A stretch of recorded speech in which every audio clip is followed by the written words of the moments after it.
My name is Peter Munoz. I'm a member of the Cal class of 1968, and I want to welcome everyone to today's program, which is sponsored by the Center for Civility and Democratic Engagement, which is founded by the class of 1968 and housed in the Goldman School of Public Policy. And the center's goal is to foster civility and cooperation in the democratic process in reaching solutions to the problems that face the state and the nation. Now, we are honored to have in the audience today Dean Henry Brady, who is the Dean of the Goldman School and is also the Faculty Director of the Center, and Larry Rosenthal, the Program Director of the Center. I would like to introduce our moderator, Dick Beers. Dick is the illustrious member of the class of 1968. His accomplishments are too numerous to list today. Just to a brief highlight, Dick was the ASUC president in his last year at Cal. He is currently a UC Berkeley trustee and on the Center's advisory board. He is now retired. For 35 years, he was a media executive with Time Warner, where his positions included president of Comedy Central and president of Court TV. In 2001, Dick and his wife Carolyn funded the creation of the Beers Environmental Leadership Program on the Berkeley campus. In the past decade, over 350 environmental leaders from over 75 countries around the world have taken intensive training in sustainable development and practice. We'd now like to welcome Dick Beers. Thank you very much, and I want to express my appreciation to everyone involved with the class of 68 who always do an excellent job of organizing these events and having some really very stimulating speakers. Today, the subject is minimum wage policy in California and the U.S. and an emerging consensus across party lines. I should emphasize that phrase ends with a question mark. That's not stated with a certainty. Is there an emerging consensus here? And I'm very pleased today that we have three very distinguished panelists and speakers who have tremendous track records on what I must say is a very complicated subject. I think in these partisan times that the minimum wage seems to be an issue which has some of the, I think, most interesting intellectual debate. It's an issue people care about passionately. There's a great deal of discussion about what the facts actually are. I'd like to very briefly introduce our three distinguished panelists, and I'm going to make it easy by saying they all have degrees from a combination of Yale, Harvard, Cambridge, and Stanford. But most importantly, we're very pleased that they're in Berkeley today. That's the important fact. I'm going to introduce them all at once, and I'm going to do it briefly. You have materials which provides more detail, which I think it's worthwhile to read, but I'm going to introduce them in the order of which they'll speak. Each speaker will speak for about 15 minutes, which will give us adequate time for Q&A. And on a subject like this, I think it's probably very important to have some discourse at the end. Our first speaker, immediately to my left, is David Neumark. He's the director of the Center for Economics and Public Policy at UC Irvine. He's a labor economist, and he's an expert on living wages, affirmative action, and sex differences in the labor market. He's also the co-author of a 2008 book, Minimum Wages. Our next speaker to David's left is Ron Unz, chairman of the Higher Wage Alliance, a theoretical physicist by training, formerly publisher of the American Conservative, and also a person who I think is not unwilling to take important positions on issues which are quite controversial. He drafted Proposition 227, replacing bilingual education with English immersion. It passed with 61% of the vote. And there has been a very dramatic increase in test scores in the 3 years after its passage. He also played a real role in opposition to Proposition 187, which I think it's safe to characterize it was an anti-immigration proposal. Our last speaker is Saru Jayaraman, who is here at Berkeley. She's the director of UC Berkeley's Food and Labor Research Center. She's a lecturer at the Goldman School as part of the Berkeley Food Institute, another very exciting initiative on the campus, which I hope you'll take time to learn more about. And she's also the co-director of the Restaurant Opportunities Center which deals with workplace justice issues and now has 13,000 members. Without further ado, I would like to introduce David, and he's going to do a very helpful role for us, which is providing a context for our discussion by discussing the issues of what do we know about the effect of minimum wages from previous legislation. I also would note that I think in these times it's a very important time to focus as much on data as dogma. And I think it's very helpful to have this context at the outset of our discussion. And I know we will have some very important comments from our other speakers as well. Thank you.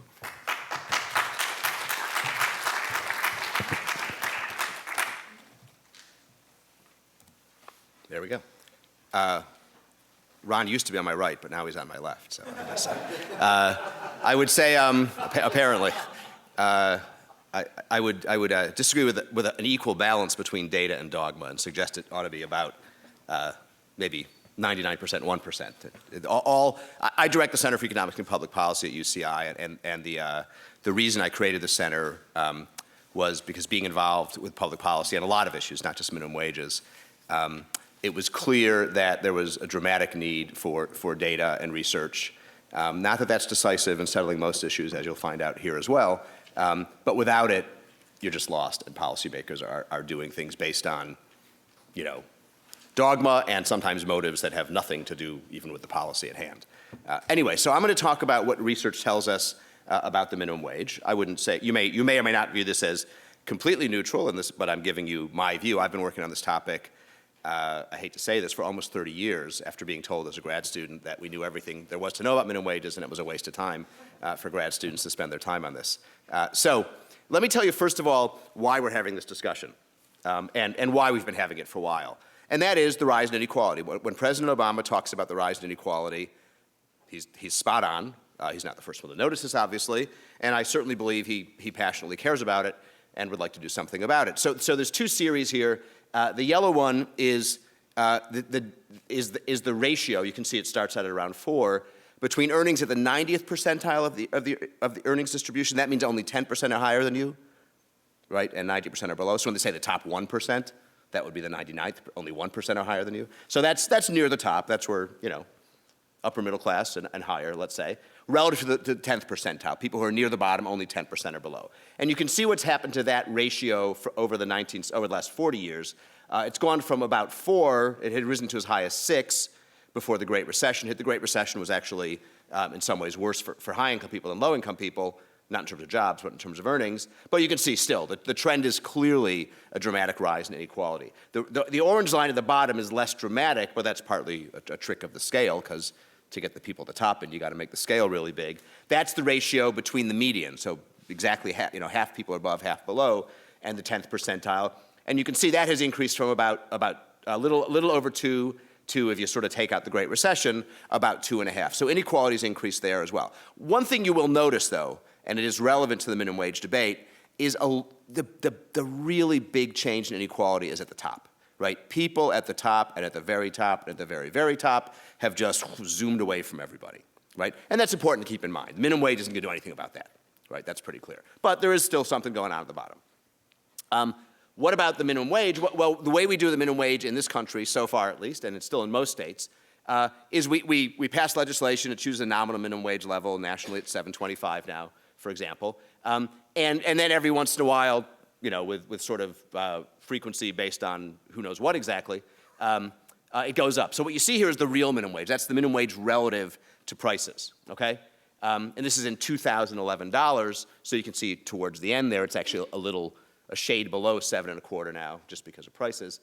So what you see is a decline from the 70s through the 80s. That's because the minimum wage didn't go up at all in that time, and inflation was high. Right, so it just gets eroded. And then the increases are always legislated increases in the minimum wage, right? So those jump up the minimum wage in real terms, and then it declines again. So the minimum wage has, certainly through the first half of that period until around 2000, has certainly declined in real terms. Since then, it's sort of held steady because there have been somewhat more frequent increases.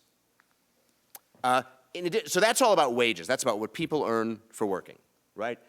What we really care about, and this is a very important point I'll come back to, is probably is poverty or actually family income. What this graph is meant to show you is the following. The yellow line is the poverty rate. So that's the left-hand scale. That's the percentage of individuals in poverty. And you can see it's been around, it was at its low, right? You can see the Clinton boom here, the end of the 1990s. The poverty rate actually declined for the first time in a long time in US history.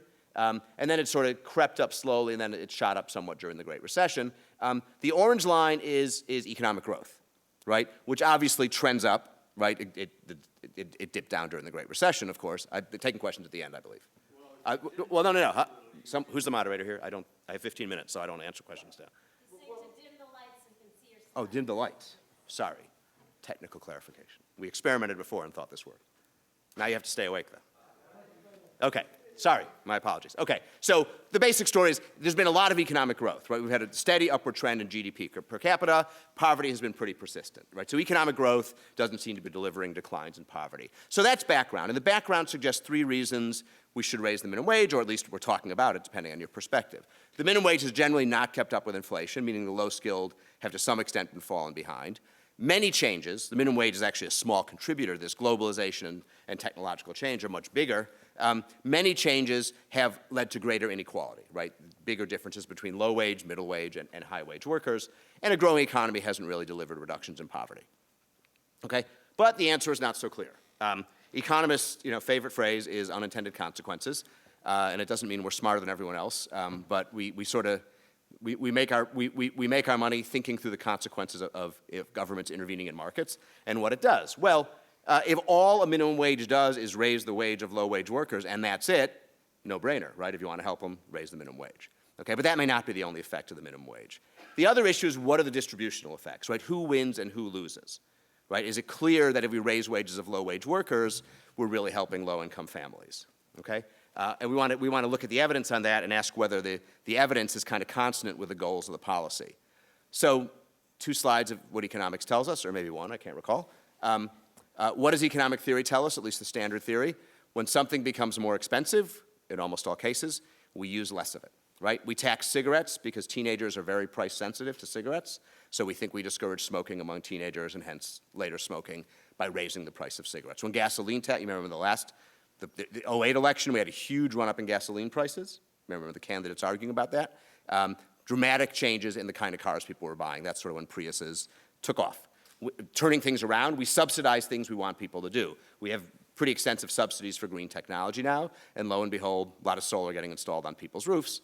Because you lower the price, people do more of it. These responses don't surprise us at all. They strike us as common sense. And in fact, they're not just common sense, because common sense sometimes is wrong. They're borne out by the data. Okay? What about the labor market? Well, labor markets are more complicated, right? In the standard model, however, here's the basic story. You raise the minimum wage, low-skilled labor becomes more expensive. That raises the cost of production to companies. What do? They try to economize on the use of low-skilled labor, right? They might hire maybe fewer but higher skilled workers. They might make investments in capital instead of labor. They might just let consumers bear the burden of longer lines, fewer cashiers, et cetera. All those changes, though, raise production costs, and those production costs raise prices to consumers. And it's the higher prices to consumers that, of course, lead to somewhat less consumption of whatever those businesses produce, and that's why those firms will use less labor. So that's the theory. I'm not stating facts here. I'm stating what the standard model predicts should happen. Okay, is the theory right? It's not the only theory, but I have 15 minutes, so we're not going to get into other theories. Well, earlier studies, we're going back to through the 1970s, let's say, pretty much used aggregate data on the US to try to figure this out. And I'll use the phrase minimum wage elasticity a lot. That's the way things are summarized. What is that? Well, it's highlighted in yellow. It's the percent change in employment of the affected group, not of workforce as a whole, of the affected group, divided by the percent change in the minimum wage. So for these early studies said the minimum wage elasticity was, say, minus 0.1 to minus 0.2, pretty consistently. What does that mean? 10% increase in the minimum wage reduces employment of strongly affected groups, that is very low-skilled workers, by 1% to 2%. And actually, if you go back to the CBO study that came out a few weeks ago, they're a little below that range, but that's in the ballpark. Okay. The great thing we have in the United States is 50 states plus the District of Columbia doing largely whatever the heck they want. So there's a ton of research on labor market policy in the US because we get a lot more what I will call experiments. We have sort of this economics laboratory. What has happened over time is states have gotten into the game of raising their minimum wage faster than the federal. A state can't have a lower minimum wage, but they can have a higher minimum wage. This is simply the number of states with a minimum wage above the federal, and you can see there was none of this action in the 1980s. In the late 80s, it jumped up for the first time, and then sort of came down again because the federal minimum wage went up. And then over the 2000s, you had a huge run up, so that actually before the last federal increases in 2007, 32 states had minimum wages higher than the federal, and now, because the federal minimum hasn't changed for about 5 years, it's starting to happen again with more states thinking about and raising their minimum wages. So we get a ton of evidence from this, which is why I love it as a labor economist. What do we learn from this? Well, I did an extensive review of everything that was published kind of in this whole new wave of research using state minimum wages in the 1990s and 2000s. And that evidence was not unambiguous. It never is. This is a social science, not an experimental science. We're not looking for Higgs boson or anything. But most of the studies find negative effects, and what we deemed, somewhat subjectively, but I think correctly, to be the more credible studies overwhelmingly found evidence of negative minimum wage effects on employment with elasticities in that same kind of minus 0.1 to minus 0.2 range. This is contested, to be sure. There have always been papers in the history of the minimum wage literature, and it's actually literature that is 100 years old, believe it or not. Have always been some papers that don't find disemployment effects. It's a small, of the recent work, it's a small minority of studies, despite the description of it in the media. Hinges on restrictions on data that may be right, but they're largely untested. And what we've done so far suggests that they're not really unsupportable, in some cases badly flawed data. I would say the following: it's a bad idea to overthrow a large body of research showing that minimum wages causes some job loss based on a handful of contrary studies, unless those contrary studies really establish that the earlier work was wrong. And that happens sometimes, but it hasn't happened here yet. I would say you could read the climate change literature, and there are certainly studies that say climate change isn't real or man-made climate change isn't real. But that doesn't mean the consensus is wrong. It just means that in a field where it's tough to figure out exactly what's going on, and climate change is harder than minimum wages, there's always going to be contrary studies. Okay, so you might think, end of story, and business groups that don't like the minimum wage, for obvious reasons, kind of stop there. They say minimum wages reduce jobs, job killer, end of story. Well, that's way too simplistic, right? We have lots of government regulations with lots of goals, some good, some bad, depending on your perspective, and most of them cost somebody a job somewhere, right? If we adopt serious carbon reduction legislation, oil refinery workers in Louisiana are not going to be happy. They're going to take a big hit to their earnings. Does that mean we shouldn't do it because it kills jobs in Louisiana?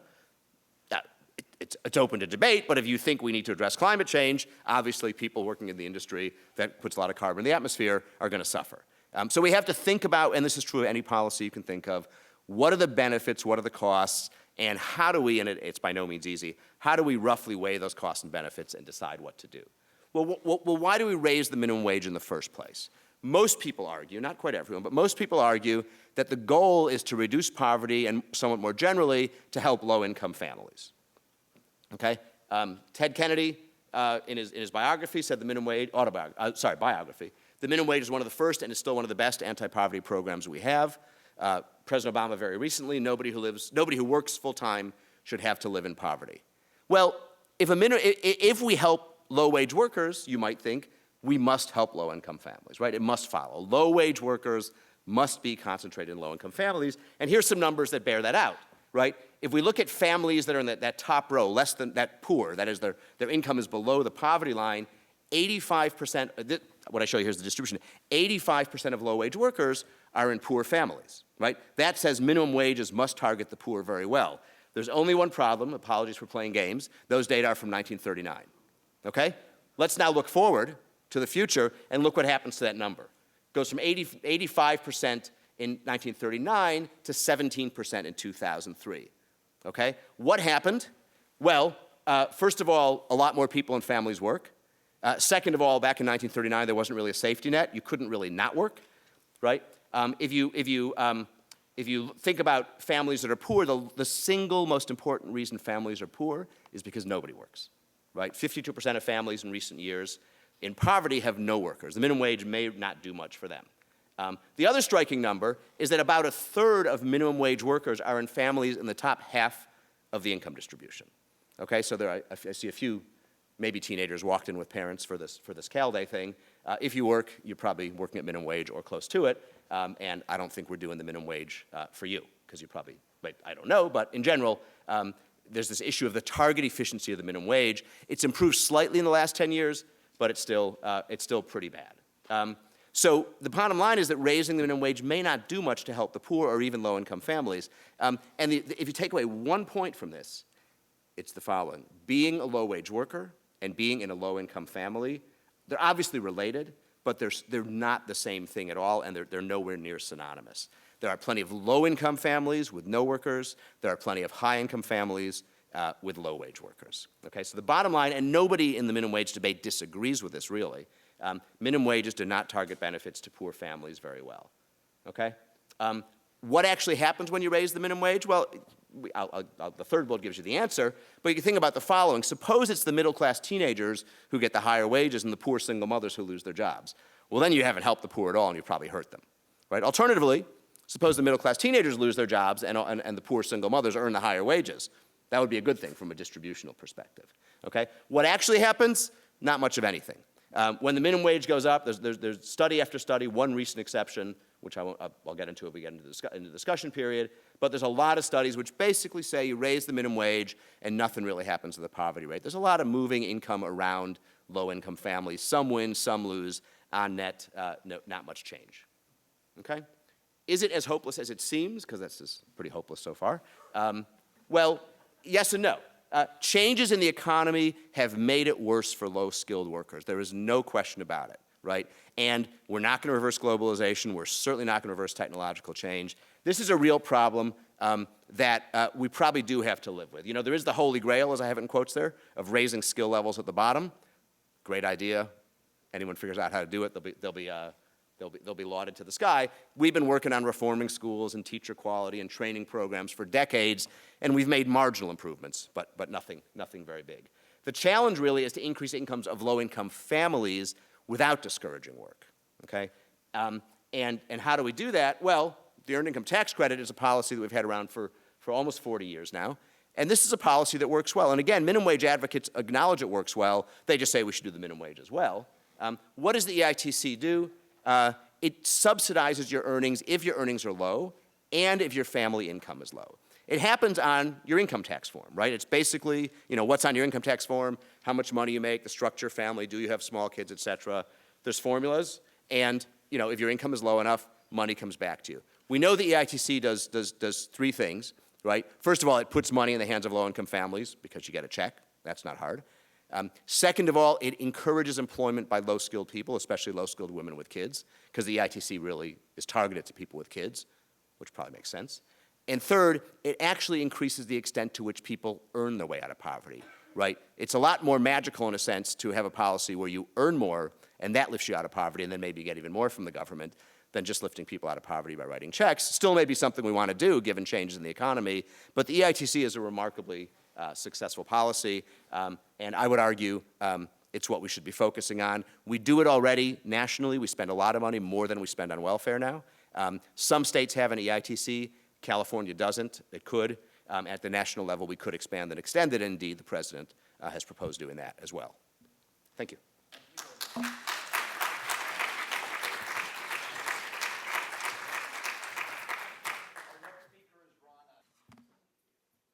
Well, anyway, thanks very much for the opportunity to speak before you today on the minimum wage issue. And I think given the nature of the debate, I'm hoping there will be a lot of interesting questions in the Q&A section that I can address.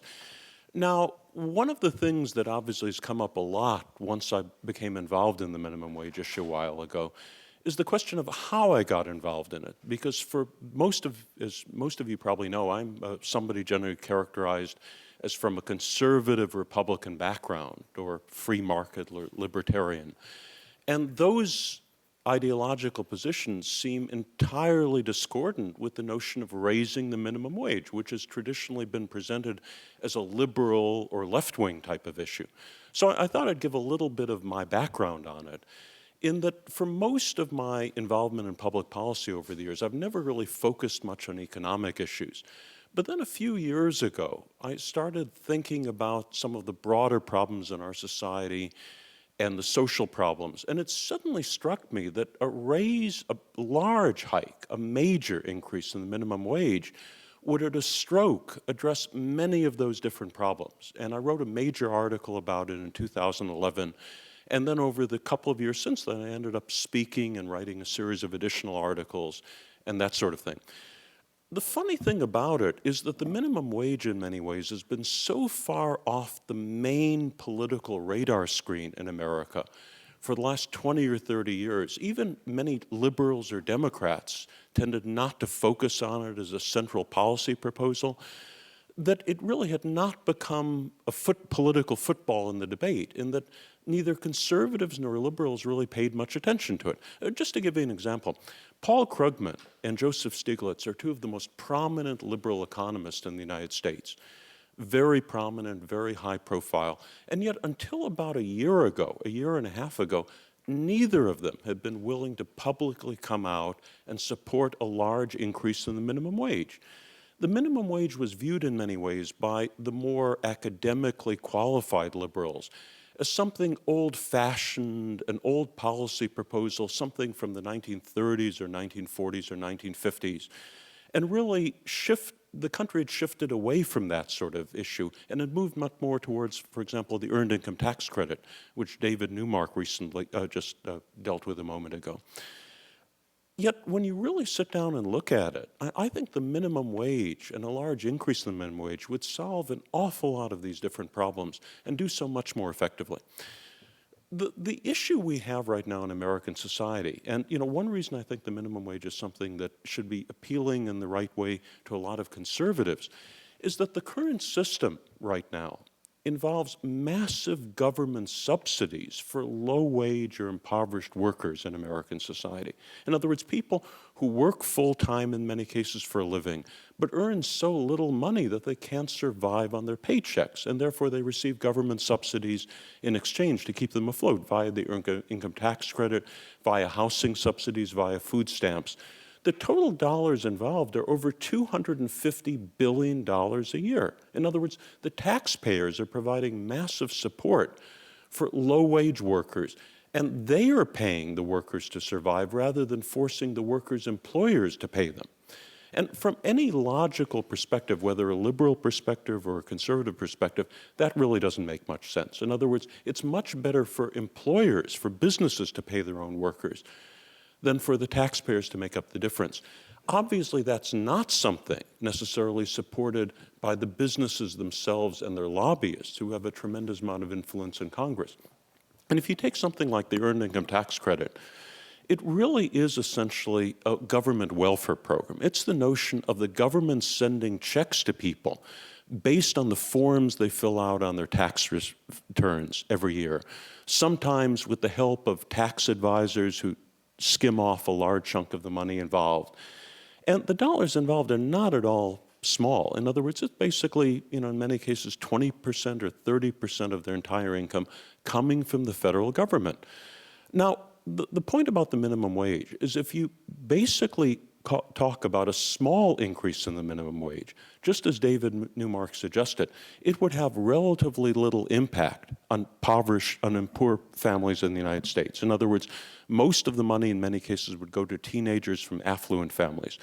But if you're talking about a large increase in the minimum wage, an increase not of $1 or $2, but $4 or $5 or even $6, the distributional effects are entirely different. For example, in the case of my own proposal, which I've been working to try to put on the ballot, raising the California minimum wage to a figure of $12 an hour, that figure would in effect raise the wages of 40% of all the wage earners in California, which is a very large total. The average wage increase would be $5,000 per year for an impacted worker, $10,000 for a couple. Any full-time worker in California would make a minimum of $25,000 a year, $50,000 a year for a full-time wage earner couple. Those dollars are enough to lift almost all of the families out of poverty. And we're talking about a massive increase in California, the wages involved. The other thing that really struck me as I started looking in the data is that the main impact of a much higher minimum wage would obviously be that the businesses involved, since the impact would be that they would basically have to cover the cost of their workers, they would simply pass on the higher cost to the consumer, and that's entirely true. In other words, if you have a situation where the workers involved were in the tradable manufacturing sector, then there might be the question of foreign competition and the jobs being lost. But the vast majority of minimum wage or low wage workers in California or in the United States tonight are workers who are in the non-tradable service sector, who work at fast food restaurants, who work as agricultural workers, who work at big box retail outlets, that sort of thing. And those jobs cannot be outsourced. They cannot be replaced by foreign competitors. In many cases, they involve personal services that are very expensive and difficult to automate. So the jobs would remain, but the prices would simply go up. And the price increases are extremely negligible compared to what most people would think. For example, studies have shown that Walmart, which is the largest low-wage employer in the United States, with over 1 million lower-wage workers who earn under $12 an hour, they would simply have to raise their prices by 1.1% one time to accommodate the extra costs of a $12 an hour minimum wage. In the case of domestic agricultural products, the price on the store shelves would only go up by about 2%, a one-time increase of 2%, to cover a $12 an hour minimum wage for agricultural workers. In the case of fast food, it would be certainly more than that. But even so, a cheeseburger would only go up by about a dime to the retail buyer of cheeseburgers. And the impact of that would be fairly small, almost negligible, compared to the massive fluctuations, for example, we've seen in other consumer products, like gasoline a few years ago, where the prices sometimes went up by 20 or 30% per year, year after year. So if we're talking about a one-time price increase of 1 or 2%, with the average increase across all goods and services in the United States being probably 0.7%, there really would be relatively little impact in consumer use of those products, and the jobs would still exist. Furthermore, the money going to those families would be probably in the range of, in California, $15 billion a year extra. And if you put an extra $15 billion a year into those low-wage families, they're the households that spend every dollar they earn. And the end result is a massive fiscal stimulus impact, something basically that would drive and revive the California economy, because those are the people who go and shop at Walmart, who go into fast food restaurants and buy there. So we're talking about something that really have a very positive impact. Now, one of the interesting things when you discuss this from an ideological perspective, as I started focusing on the issue a couple of years ago, was that there was much, much less resistance to the notion of a higher minimum wage among my conservative and libertarian friends than the general public would expect. There are many people, for example, who would fight to the death a 0.1% increase in taxes, who are ideologically opposed to any increase in government spending, government tax benefits, all of those distributional programs. But the minimum wage does not fall into that category. The minimum wage, by raising the minimum wage, you automatically cut government spending, because the families we're talking about are no longer so poor. They would no longer qualify for food stamps. They would no longer qualify for the earned income tax credit. The government spending on them would decrease, and the taxpayers would therefore save money. On the national level, it probably would be in the range of $40 or $50 billion per year if we're talking about, for example, a $12 an hour minimum wage. Therefore, what you're talking about is simply forcing private employers to cover the wages of their own workers rather than shifting the burden to the taxpayer. That saves the taxpayers money through these cuts in government programs, and it involves none of the ill effects that many of these conservative or libertarian individuals are so concerned about. The only concern most people would have would be whether there would be a lot of job losses involved, because obviously if workers lose their jobs, the impact is the government has to cover their costs through welfare programs or things like that. But the evidence is job losses would be negligible. Take, for example, a couple of months ago, The CBO, the Congressional Budget Office, came out with a study on the likely impact of the Democratic proposal to raise the federal minimum wage by $10 to $10.10 an hour, and it was touted by opponents of the minimum wage as devastating to the pro-minimum wage case. It basically argued that raising the minimum wage to $10.10 would cost the American economy 500,000 jobs, which sounds like a very large number, but it really isn't. The end result, when you look at, for example, what the CBO study showed, was that of the workers impacted by a minimum wage rise in the United States, the low-wage workers, 98% of those workers would get a wage hike, would increase their incomes. In many cases, increase their incomes by a life-changing amount of thousands of dollars per year. And 2% of those workers might lose their jobs. Now, in a situation where you're talking about a change in government policy, in which 98% of the impacted people benefit and 2% suffer, there are very few government policies that would have such an incredibly positive effect. Furthermore, many of the jobs lost would be lost by the teenagers that David Neumark referred to. And it would be very easy to take a small fraction of the tens of billions of dollars in government savings through decreased social welfare spending and produce something, for example, authorize something like a targeted tax credit in which businesses that hire teenagers would receive a subsidy of $1 or $2 or even $3 per hour. And if you increase the subsidy, you could basically neutralize any of the ill effects of the job losses involved. And in fact, you could probably lower teenage unemployment to a smaller level than it is today. When you have a change in government policy that saves tens of billions of dollars in government spending, you can use a small fraction of the dollars to balance out any of the ill effects. I'm very pleased to see that in the months after I launched my effort and showed that there really was a strong conservative case for raising the minimum wage, you've seen a lot of people get on board with that. For example, Phyllis Schlafly, one of the iconic figures of the conservative right, endorsed a higher minimum wage. Bill O'Reilly, the biggest conservative on Fox News, endorsed it. Walmart, the biggest low-wage employer in America, argue that, it might very well be possible that a raise in the minimum wage would benefit Walmart more than it would hurt Walmart. And Walmart in the past had also advocated a minimum wage. I think there's actually a fairly good chance right now that at least California will see minimum wage legislation pass through the state legislature later this year, possibly raising it to $12 or $13 an hour. And I think the results would be very positive, just as they were in 1996 when California boosted its minimum wage by about 30 or 40%, and unemployment dropped rather than increased. I'll be very glad to answer any questions during the Q&A. Thanks a lot. Hello. Very happy to be the last speaker.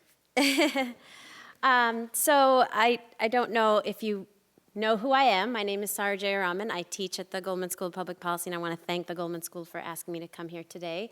I also run a research center here at UC Berkeley called the Food Labor Research Center, and I run a national organization called the Restaurant Opportunities Center. And my background is law. I went to Yale Law School, and I went to the Harvard Kennedy School of Government, and then ended up doing this work for the last now 15, 20 years, fighting for the rights of low-wage workers throughout the economy. And my life dramatically changed about 12 years ago on September 11th when there was a restaurant at the top of the World Trade Center. If anybody has been to New York in those days, you may remember it was called Windows on the World.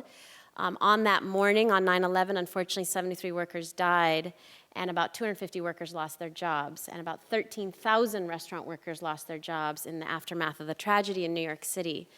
And I was asked to come and start a little relief center in the aftermath of the tragedy to help these workers get back on their feet.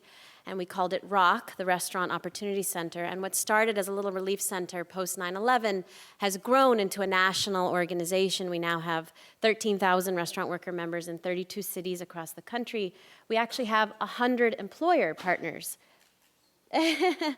restaurant owners, many of them celebrity chefs, like you may have heard of Tom Colicchio, star of Top Chef. He's a great employer and a great partner of ours, all the way down to small mom and pop restaurants around the country who are actually doing the right thing, providing livable wages and working conditions to their employees, and but I would say because, not in spite of these great conditions that they offer their workers, are growing pretty dramatically.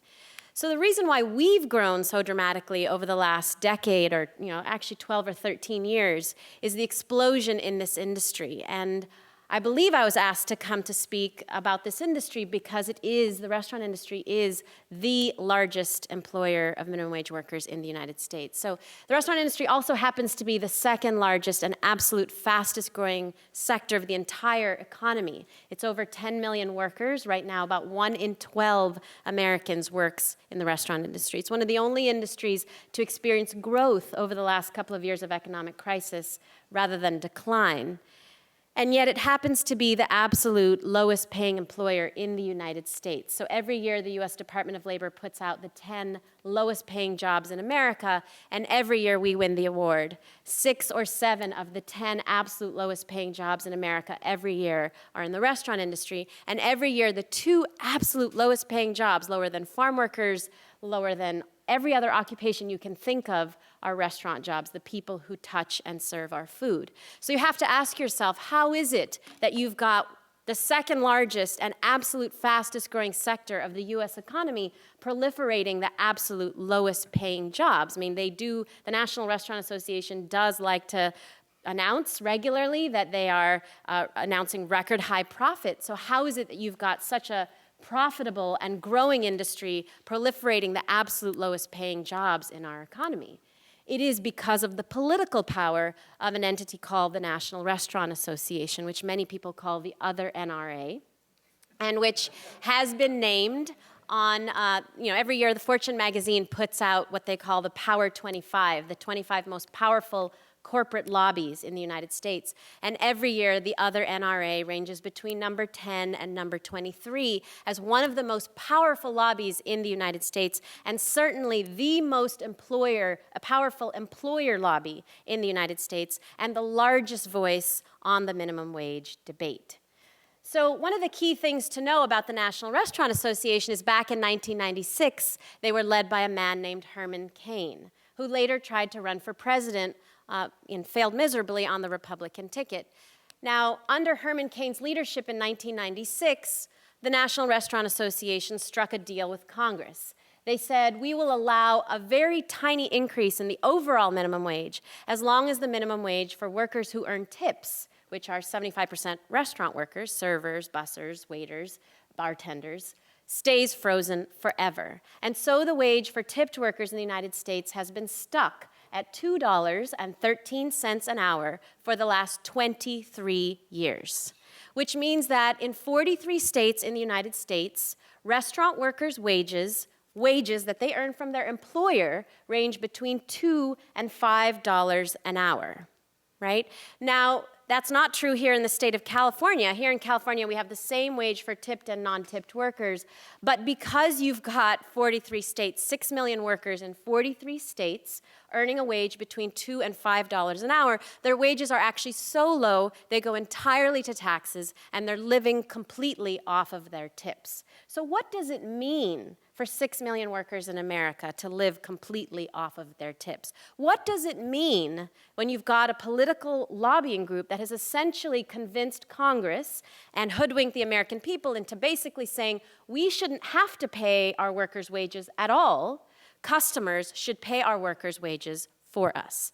Well, let me tell you what it means. I've written a book about it. It's called Behind the Kitchen Door, and we have copies here if you're interested. One of the stories I tell in the book is a young woman who's actually a leader in our organization. Her name is Claudia Munoz. She was a graduate student at the University of Houston in Texas. She worked at the IHOP, a large multi-million-dollar international house of pancakes, and earned $2.13 an hour, which is the wage for tipped workers in Texas. Now, the law says that these employers are supposed to make sure that tips make up the difference between $2.13 and the overall minimum wage of $7.25, but the manager of the IHOP megacorporation that it is, and even though it is illegal, told Claudia, I will not make up that difference. I do not want to be held liable for that difference. I don't actually care what you earn in tips. I'm going to report that you're earning $7.25 regardless of what you actually earn. And so Claudia at the IHOP, shifts can be very slow at the IHOP, earns sometimes $0, sometimes $3, sometimes $4 an hour in tips, was taxed at a rate of $7.25. So her wage that she got from her employer went entirely to the taxes, and she was living completely off of her tips, which were so low that she couldn't actually afford to eat. She says, Saru, I'm ashamed to admit it, but myself and the other women, because it was all women serving, as it is, 70% of tipped workers in America are women. The other women and I would flirt with the cooks and the managers to get extra food to eat because we were so hungry and we couldn't afford food. Well, one night, Claudia worked a full night shift at the IHOP in Houston, Texas, and a couple walked out without paying the bill at the end of the night. And the manager said, even though it's illegal and IHOP is a mega corporation, you're going to be held liable for that bill, which was $20 more than everything Claudia had earned that entire night, meaning that Claudia ended up paying $20 for the luxury of having worked a full night shift at the IHOP in Houston, Texas. And that story may sound outrageous, but I've been on a 200-city book tour. I've spoken in very conservative parts of the country. And one place that I spoke was Northwest Arkansas, where actually Walmart is headquartered, and where they do things to our chicken that you don't want to know about. And a conservative state legislator was to speak right after me. He got up right after me. I thought he was going to say, she's crazy, she doesn't know what she's talking about. He said, thank you very much to what she said. I have to say, that happened to me every night I worked in the restaurant industry. It's happened so frequently, in fact, the U.S. Department of Labor reports an 80% violation rate with regard to tip theft and employers not making sure that tips make up the difference between the lower minimum wage and the overall minimum wage, right? The thing is that the restaurant industry likes to say, it's okay that these workers earn $2.13 an hour, and they paint a picture of a guy, a white guy generally, working at Chez Panisse, a really fancy restaurant here in Berkeley, earning a ton of money in tips, doing quite well.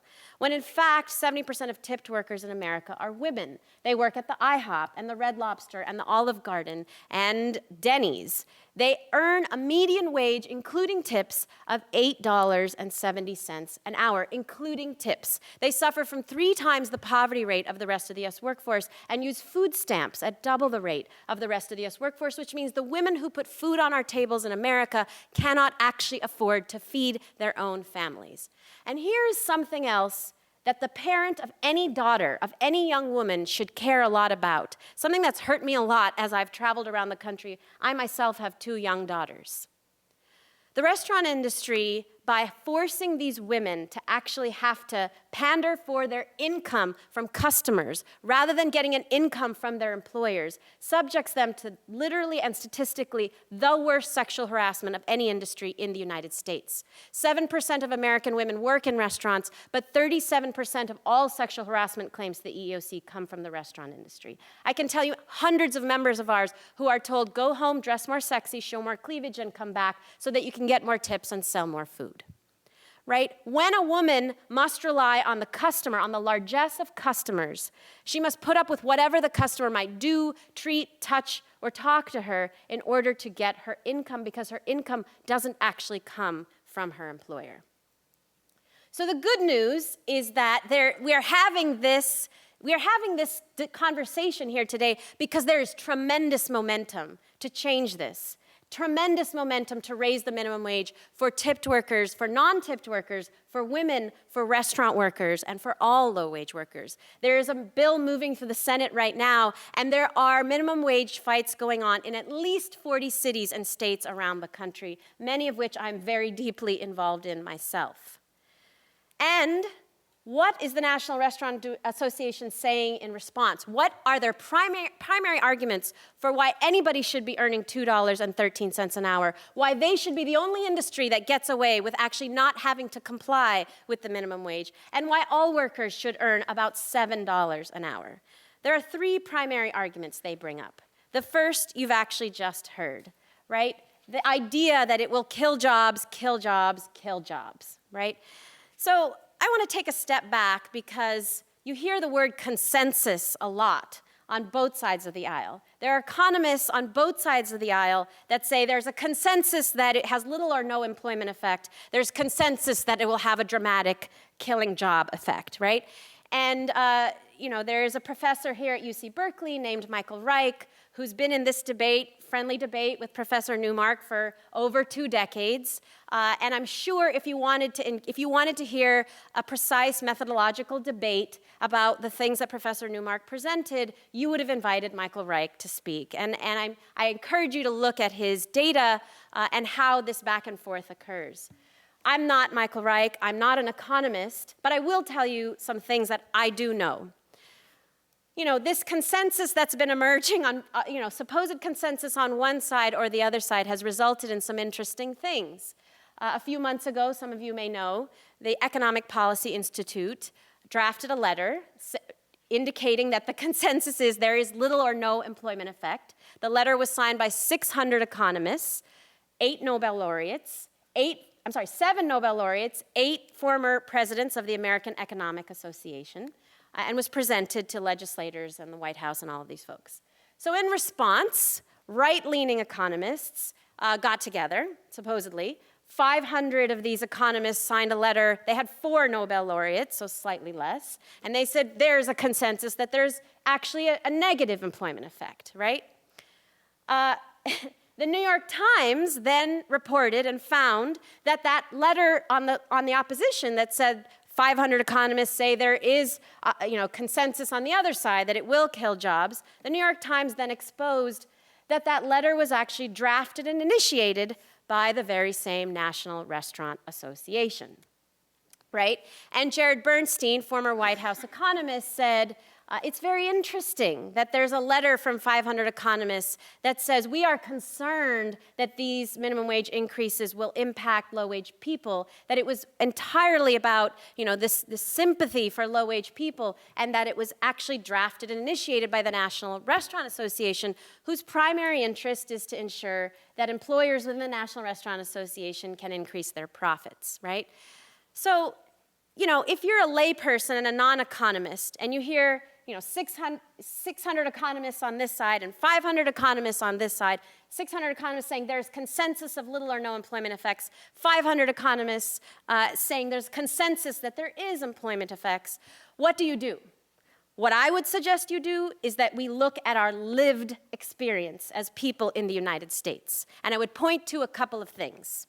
On the issue of the tipped minimum wage, which the Restaurant Association also says having to actually pay their workers a wage would kill the restaurant industry, 5 out of 7 states in the United States have the same wage for tipped and non-tipped workers. 5 out of 7 of those states have a faster restaurant industry growth rate than the restaurant industry nationally. We ran a regression and found that the states with the highest tipped minimum wages are correlated with the highest restaurant sales per capita in the United States, meaning that the restaurant industry is doing best where it's paying its workers the most. Other lived experience for anybody who lives in the Bay Area, Michael Reich and Ken Jacobs from UC Berkeley recently published a book about San Francisco called When Mandates Work.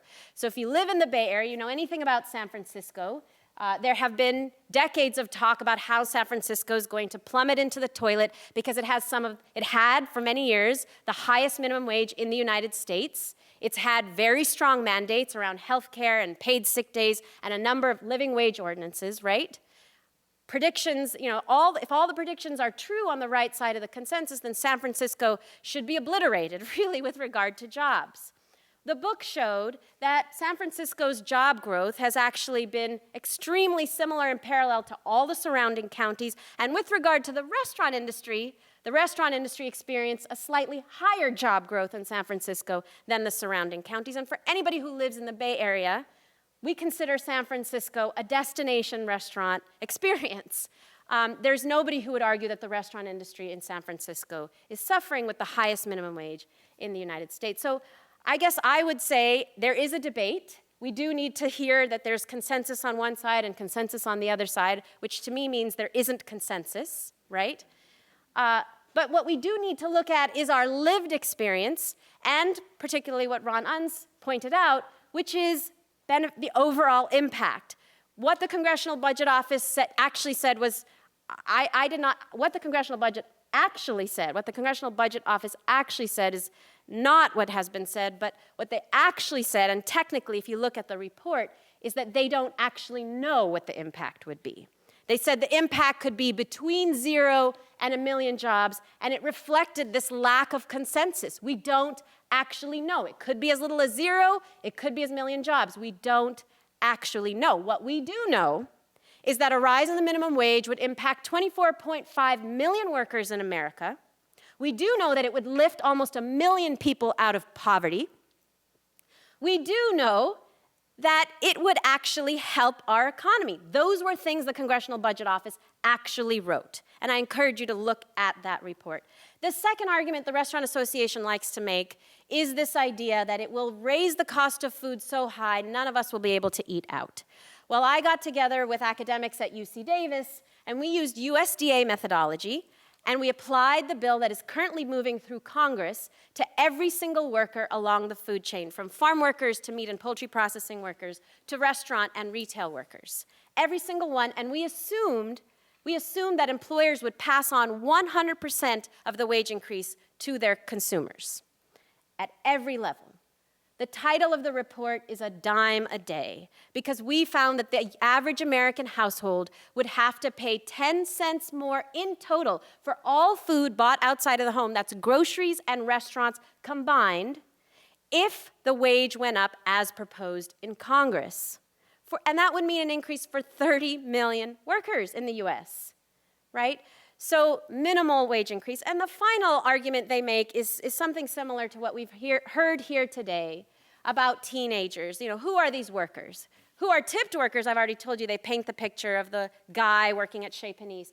Who are low-wage workers, who are minimum wage workers, who are restaurant workers? They are teenagers, they are young people, they are low-skilled workers, they are non-professionals, they are throwaway workers, in other words. And it's okay that they earn these wages.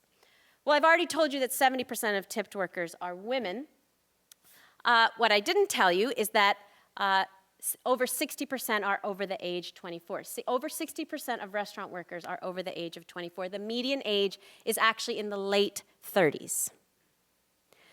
Almost half are parents, a quarter are single mothers. And so it's hard for me to understand how raising the wages of 10 million workers in our industry, the industry that I've spent several decades studying, when they are the lowest wage workers, when they are parents and families and largely adults, how that would not impact their families. And when I hear that it would be better to help these workers earn their way out of poverty, these are full-time workers earning and still living in poverty. So yes, we should help them earn their way out of poverty by paying them a wage that allows them to have one job that allows them to support themselves and not have to rely on public assistance. Thank you.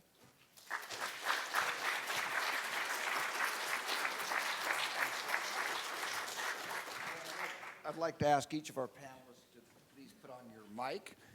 Thank you very much. And that was a very, very stimulating group of presentations, I must say. I found myself in agreement on this point, this point, this point, and now I'm asking myself at the end, where does that leave me? So this is our time for Q&A, and also I know that each of our panelists probably has a response to the remarks of the other speakers. But what I'm going to suggest is we leave their kind of rebuttal comments or their final observations towards the end. So they will also have the questions they have heard from the floor to put into their summation remarks. First question right here. Conversation. Most enlightening, and I, like you, went back and forth. I'm an employer with almost 500 people that I take very seriously my responsibility to make sure that they have a livable wage. My concern with the minimum wage proposals as I hear them right now is on wage compression.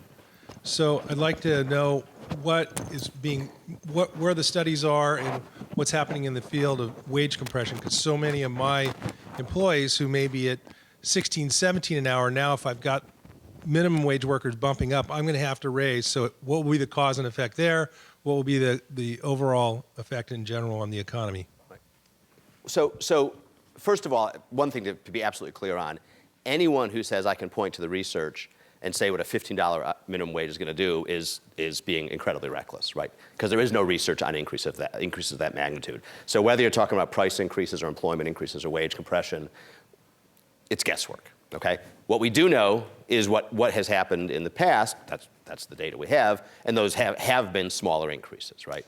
The evidence says there's a little bit of sort of nudge up of wages. In England, they have a great expression, knock-on effects, they call them, which I like, of little bit of knock-on effect on people somewhat above the minimum wage. And it happens for one of two reasons. One is kind of the thing you're probably talking about, which is maybe I preserve a wage spread between the starting job and the next job because that's sort of an incentive to do well and get a little promotion. So it's kind of a personnel economics. So in that sense, the minimum wage is a constraint.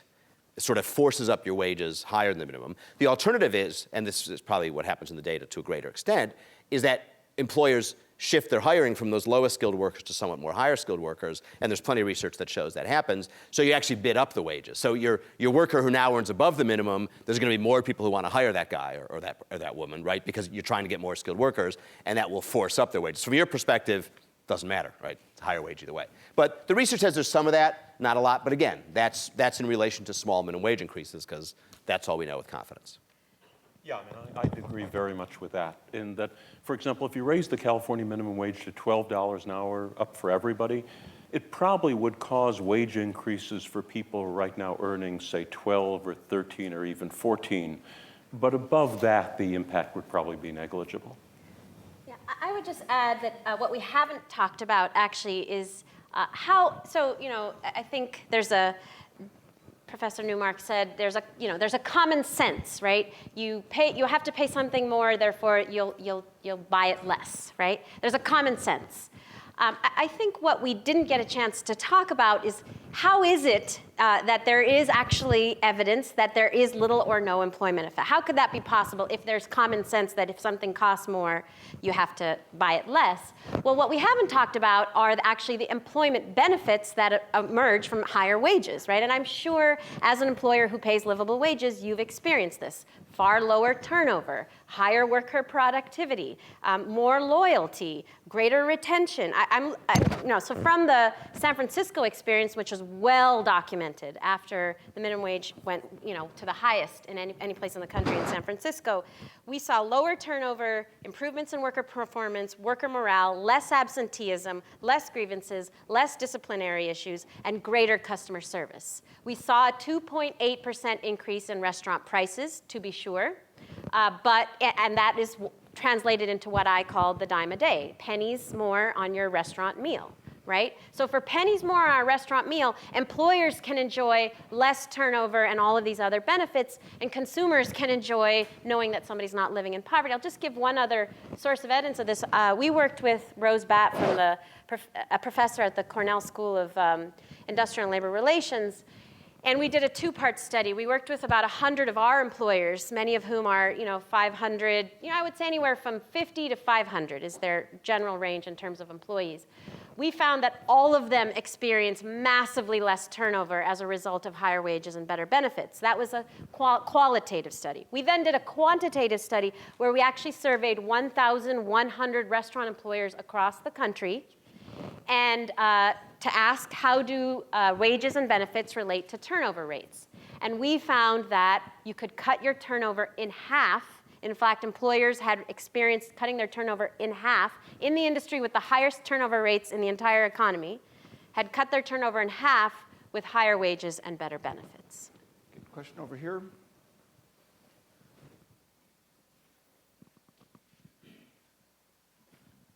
Thank you. Years ago in an undergraduate sociology class, we actually did a little bit of looking at the minimum wage issue. And one of the things that I remember from that was when the employers were talking about a job loss, and in this case, most currently, up between 0 and 1 million. So let's take the 500,000 number, that wasn't losing current jobs, but that most often that was a reduction in projected employment in the future, so that it's a purely speculative number that is based on no research other than employers saying, well, we were going to employ 2 million extra people in the next 5 years. Now we're only going to employ 1 million, so you've lost 1 million jobs. Can you guys respond to that, please? You're confusing two things. I mean, it's true that what does not happen is that the minimum wage goes up and a lot of people get fired the next day, right? What does happen for the most part, and there's a lot of, plenty of evidence on this, is that hiring slows. You got to remember though, even though a higher wage does reduce turnover, low-skilled labor markets are very high. People turn over very quickly in those jobs, right? So employment can fall.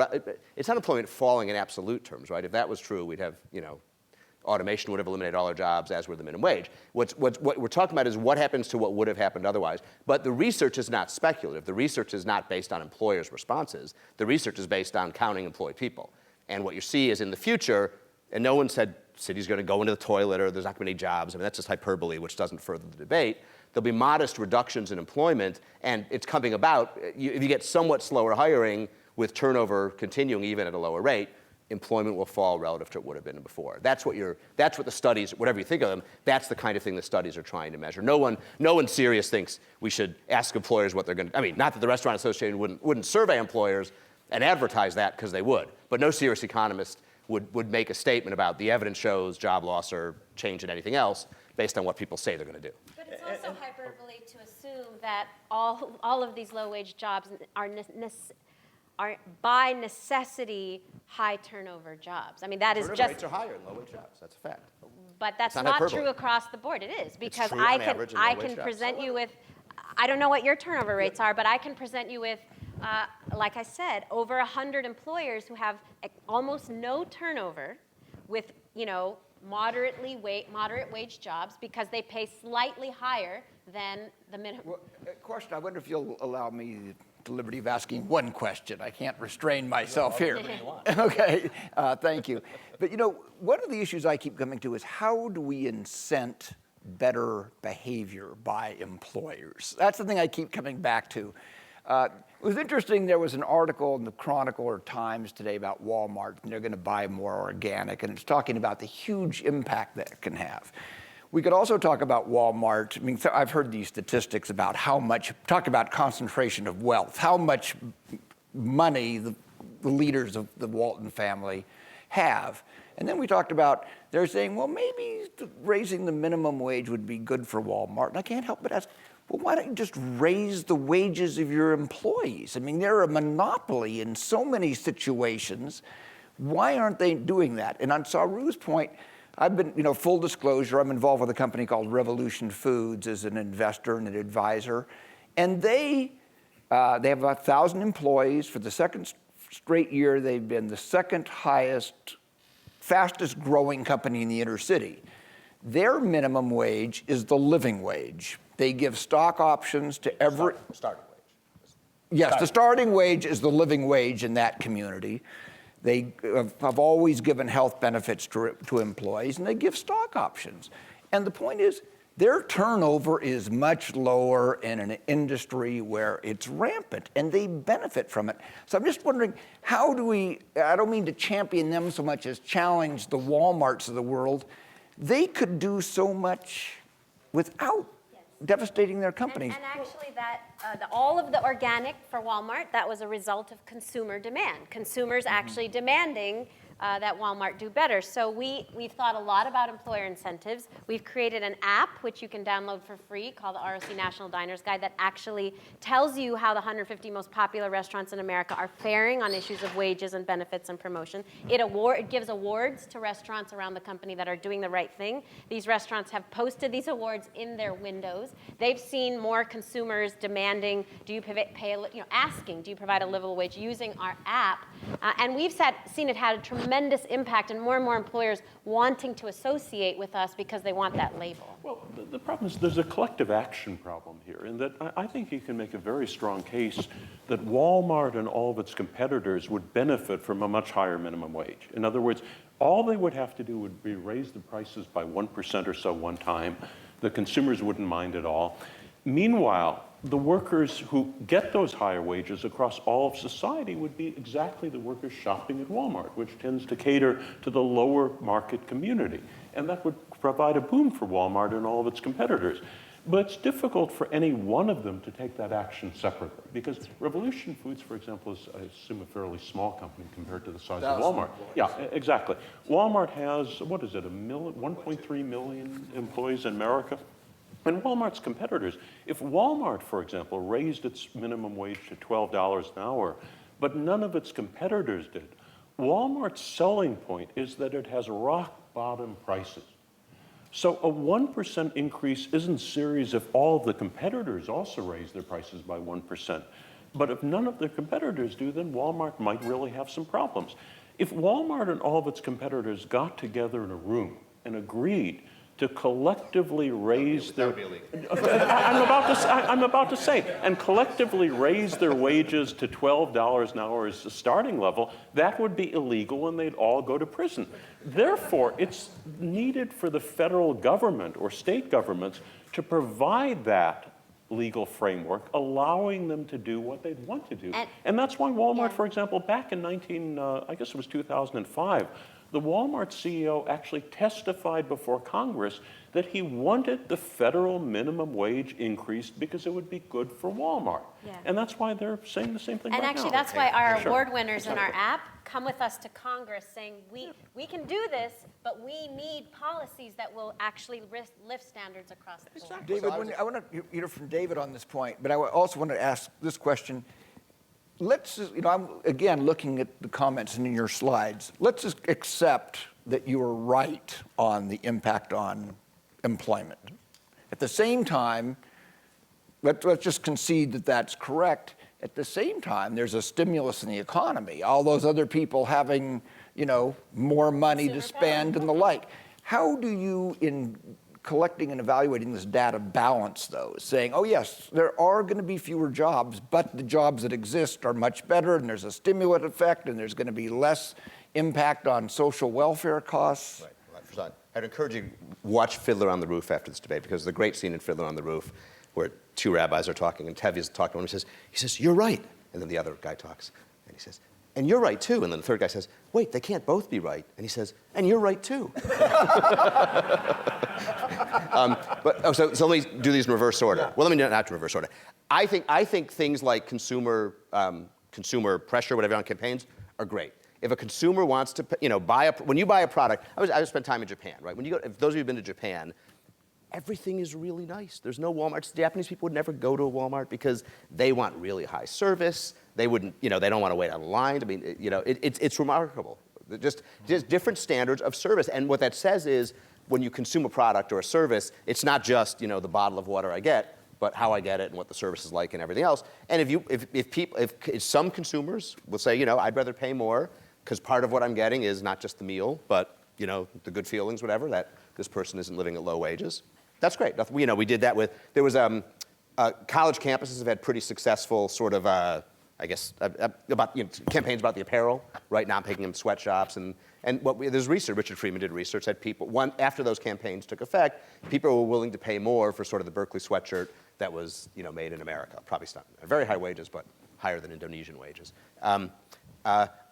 The stimulation argument, the economic stimulus argument, there's really, there's very few credible economists who think the stimulus amounts to much of anything. I mean, and there's no study showing it is. There's a Chicago Fed study that gets cited incorrectly. Sorry, I don't want to go into the details, but the basic point is right. Poorer people spend a higher share of their income than richer people. But the difference isn't big, right? And remember that saving is also valuable. Now, during a recession, saving is a problem. This was Keynes' great insight. If everyone saves all at once, it's a bad thing. But you need saving to finance investment and growth. So this economic stimulus argument, I don't think is the right argument. I mean, there are legitimate debates about who's helped and will you save the government money and all that. But this notion that it's a massive stimulus it's speculation, and it's not supported by studies. We have another question in the middle, which unfortunately because of time, I think will be our last question. Although after this question, we'll have each of the panelists have a chance for concluding remarks. I know David has a very tight schedule and has to leave, but I'm asking maybe the other panelists can stay. After previous panels, we've oftentimes had good informal discussion up here afterwards. Yes, I've been active with some of the Berkeley activity where they're talking about a minimum wage versus a living wage. And I found that not to be real accurate. I think the minimum wage is a perspective from corporations and business owners, and the living wage is is from the perspective of an employee. What does it take to have a living wage where you don't have to have second and third or tertiary or underground employment or income generation? I'm wondering, what do you do in terms of, I think it's a comparison. What is your minimum wage that corporations have to pay, and what's the living wage that you would compare it to? What do you do when people ask you, how do you determine a living wage? Can I just, sometimes there's confusion with the terminology. So minimum wage is generally thought of as what a policy, a government might set as a floor, right? Living wage is usually, It's a starting point. yeah, it's generally a starting wage. Living wage is generally a specific type of policy that a locality might implement that is generally only applicable to public employees or anybody associated with the city, so contractors of the city. So a better term for, I think, what you're referring to is a livable wage. Really what we want for workers is a wage that they can live on, right? It's a livable wage. So living wage is a very specific term of art. So livable wage, right? There are many different calculators of livable wage. The Economic Policy Institute has a calculator where you can go in, look at your region, your particular region, because it obviously depends on your region. And, considering everything from childcare to transportation to, the cost of food, all of those things, it can calculate for you what a livable wage would actually be in your region. And I will tell you that for most regions in the United States, it ranges from about $18 to about $25 an hour. That's a true livable wage, considering all of the things that it takes to live in the United States with a family. And none of the minimum wage debates that we're talking about anywhere in the country right now remotely approach a true livable wage, which is why, the idea of arguing for more, because we really need to be arguing for more. Think of it this way, $7 is, if the minimum wage had risen with inflation, and I know there's lots of different people who use lots of different numbers, but I will say it is between 15 and 19, 1850 or something like that, if the minimum wage had actually risen with inflation. If the chart that Professor Neumark had shown, if it had risen with inflation, that's where we'd actually be. And that's more comparable to what a livable wage might be for a worker in the United States, right? Okay, we're getting towards the end of our time. I want to ask each of our panelists to make some closing observations, anything they think we should be tracking and following. I'm going to suggest that David go first because of his time constraints, and so if he feels the need to leave after his remarks, that's fine. And I'll thank everyone in advance for being here and also for participating. A lot of food for thought here. No pun intended. Yes, no pun intended. That's right. I have a very important constraint because my son is in from college and we have Giants tickets. So that's my, just so you know. Yeah. What really matters. That's transparency. Right. Okay. We could go on and on, as you can probably imagine. Let me just make a couple observations, and I'm looking down my list, and I'll maybe just one, maybe a couple more. I don't think there's much disagreement, except among sort of the extreme right, that we want to do something to address the inequality problem, right? Rich societies, so that's us and the European countries and Japan, the sort of industrialized rich countries, all adopt some view of there's a minimally acceptable standard of living, and then there's a lot of different ways to get to it, and it's not entirely clear what the best one is.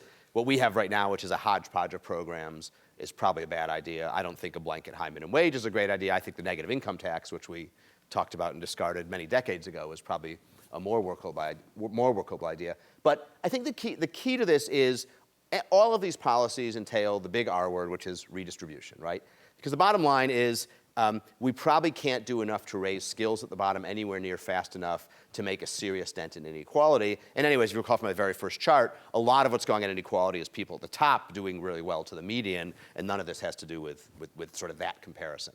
So I think a lot of people think, this is a problem, and we have to redistribute from someone to solve it, and we can debate the details. Keep in mind the difference between redistributing through the tax and credit system and redistributing from the minimum wage. If we have, say, an earned income tax credit, then where does that money come from? It comes from taxes. It comes from taxes, obviously, right? Who pays the most taxes? We may not think they pay a big enough share, but who pays the most taxes? Rich people, obviously, because they make the most money. So you're redistributing from people who make a lot to people who make a little. Okay? Who does the minimum wage distribute from? It redistributes from businesses that hire very low-wage workers, right? And that's not, by the way, the Walmarts of the world, because Walmart does pay above minimum wages. It's much more often small businesses, the owners of whom, some of them make a lot of money, and some of them don't. It's a very strange redistribution policy, unless you think it's just their fault that they're paying low wages. But economists who think in terms of markets don't think that's the case. So I think, embracing the notion that the government has to do something, the market is not going to solve the problem, to help rectify the problem of inequality, which is exacerbated, is fine. But I think any sensible redistribution policy is going to want to ask, are we largely distributing from those who have the very most to those who have the very least? And the minimum wage, it clearly doesn't do that. It redistributes in a very strange and probably it's a judgment term, but probably inequitable way. Thank you. Ron? Okay. It seems to me what's really happened over the last 40 or 45 years is that the minimum wage has not only dropped by about 1/3 in inflationary terms, but it's dropped by more like 2/3 relative to per capita GNP. In other words, what we've seen is a total collapse at the low wage level relative to what's happened in our society. Oh, sorry. If you go back 30 or 40 years ago, people could get by on a minimum wage job, and now they can't. And that's a huge problem. At the same time, there's been a gigantic growth in all these complex and expensive government social welfare programs to make up the difference. The problem with it is not only, I think there are negative ill effects to these social welfare programs in general, but the programs are so patchwork and complex. Nobody can even say how much an individual worker gets. In other words, when you're talking about raising the minimum wage, one reason it's difficult to calculate the changes in government spending is there are so many programs, so many complex formulas, nobody can really do the calculation. The nice thing about a much higher minimum wage, it's a very simple, robust policy. In other words, instead of somebody, for example, having to hire a tax preparer and pay them hundreds or even thousands of dollars a year to get their earned income tax credit, which is totally unpredictable otherwise, everybody knows that they would get $12 or $13 or $11 an hour in their paycheck. They would get it every week. It would be spread out through the year, and they wouldn't have the same sorts of problems. The only argument, I think, against a much higher minimum wage is the question of job loss. In other words, would a lot of low-wage workers lose their jobs? Which is obviously the concern that David Neumark and a lot of the other people purportedly tend to make. But it seems to me the data shows it's a very small factor. In other words, if you take the worst possible case of hundreds of thousands or 1 million jobs being lost, according to the CBO studies or the other studies with the federal minimum wage hike, we're talking for every 20 or 30 or 50 workers who gets an increase in income of 30% or 50%, life-changing amounts, one worker might lose his job. And the ratio is just enormous.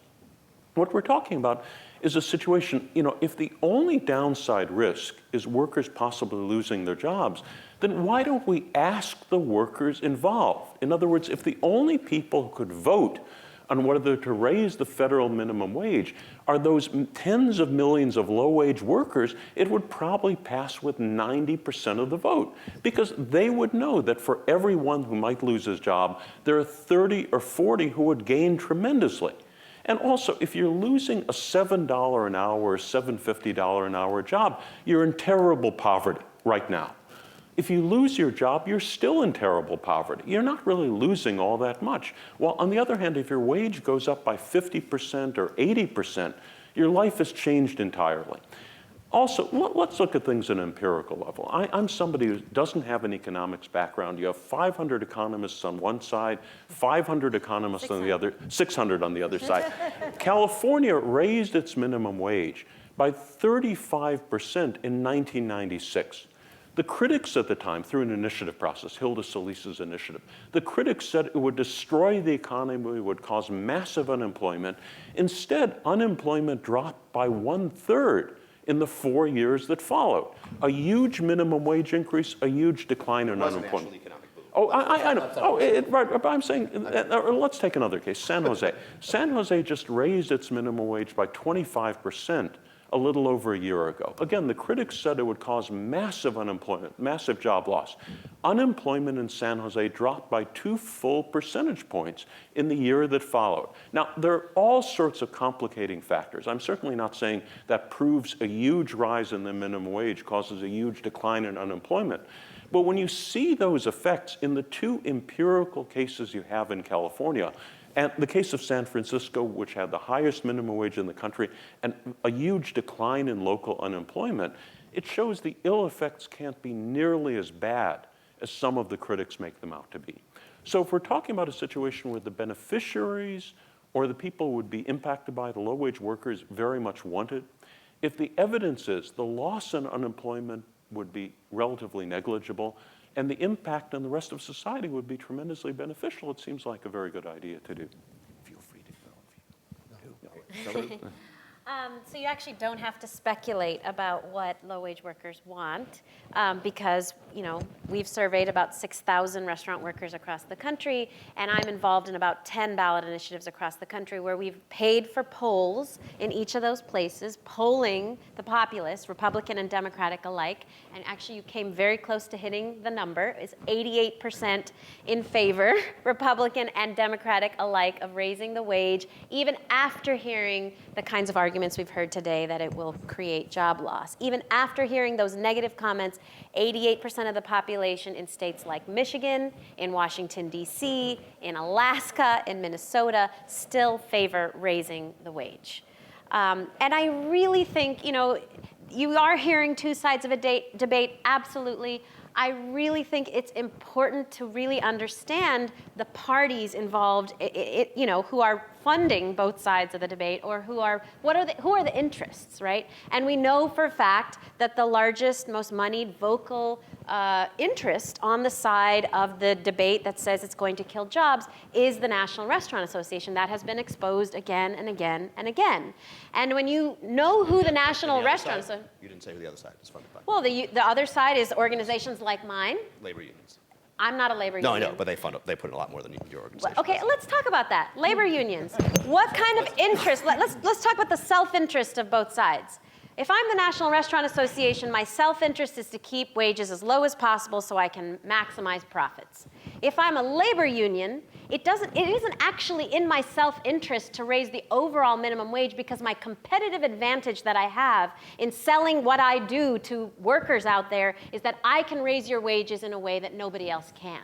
So raising a policy that raises the wage for everybody isn't actually in the self-interest of a union. So let's talk about the National Restaurant Association. We heard, it's not, large CEOs or wealthy people who would be impacted by a minimum wage increase. It's small businesses. But who is the National Restaurant Association? The National Restaurant Association is led almost entirely by Fortune 500 restaurant corporations: McDonald's, Burger King, Yum Brands, which is Taco Bell, KFC, Pizza Hut. Darden, which is the world's largest full-service restaurant company, is the most vocal advocate on the minimum wage. That's Red Lobster, Olive Garden, Capitol Grill Steakhouse, Longhorn Steakhouse, Seasons 52, and about 8 other brands, right? These are the leaders of the National Restaurant Association. These are the primary folks funding this side of the debate. So you have to keep in mind their self-interest, and it is not small businesses. Small businesses are with us. As I've said, we've organized them to say, actually, we believe in an increase to the minimum wage because we've seen that it reduces turnover, increases productivity, and ultimately satisfies everybody. And, whether there's evidence of it or not, people in their lived experience experience exactly what you said, Dick, which is if these workers are paid more, they will spend more. Okay. Well, this has been a terrific panel.